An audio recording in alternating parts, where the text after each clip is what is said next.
정치권은 김영철 북한 노동당 부위원장의 방미를 놓고 엇갈린 평가를 내놨습니다. 민주당은 한반도 비핵화에 대한 기대감을 보였지만 자유한국당은 북핵 동결을 우려했습니다. 네, 정치부 취재기자 연결해 자세한 내용 알아봅니다. 팽재용 기자. 네, 먼저 여당인 더불어민주당의 표정부터 살펴보겠습니다. 더불어민주당은 김영철 통일전선부장의 방미에 대해 기대감을 표시했습니다.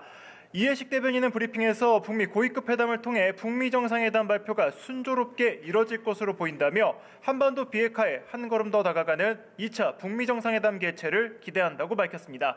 민주평화당과 정의당도 북미 고위급 회담에 이어질 2차 북미 정상회담이 한반도 평화에 큰 기여를 할 것이라고 전망했습니다. 반면 자유한국당은 우려의 시선을 보냈습니다.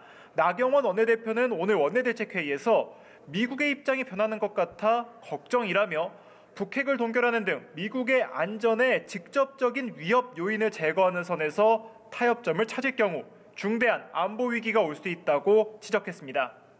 바른미래당 이종철 대변인은 북미 대화는 환영하지만 북핵 폐기에 진전이 있어야 한다고 강조했습니다. 민주당 손혜원 의원의 부동산 투기 의혹을 놓고 여야의 공방이 계속 이어지고 있는데 검찰 수사까지 거론이 됐죠?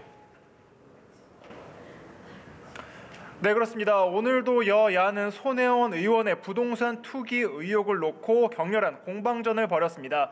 먼저 손혜원 의원은 관련된 의혹에 대해서 전면 부인을 하며 목포에 관련해서는 숨기는 것이 하나도 없다고 강조했습니다.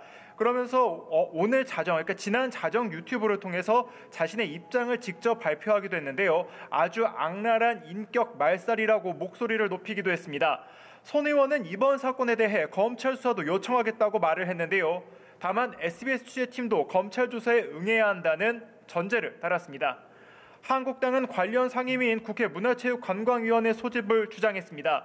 이런 가운데 한국당 손원석 의원은 목포 근대문화 관광지원 사업에 대해 새로운 의혹을 제기했는데요.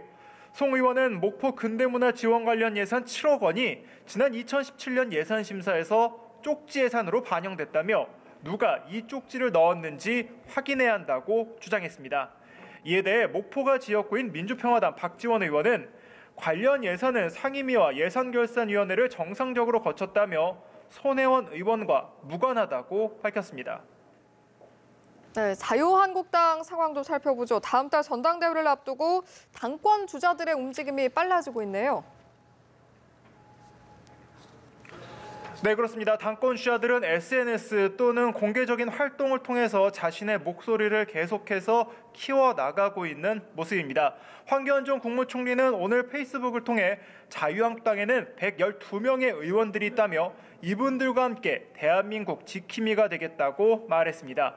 황 전 총리의 등장으로 당내 계파 갈등이 재현되는 것 아니냐는 우려 속에 통합을 강조한 것으로 해석이 됩니다.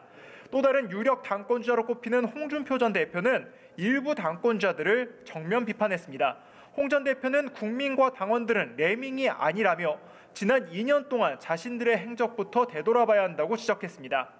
오세훈 전 서울시장, 정우택 의원, 김진태 의원 등 출마가 확실시되는 주자들은 당 안팎의 인사들을 만나며 출마 시기를 조율하고 있는 것으로 전해졌습니다.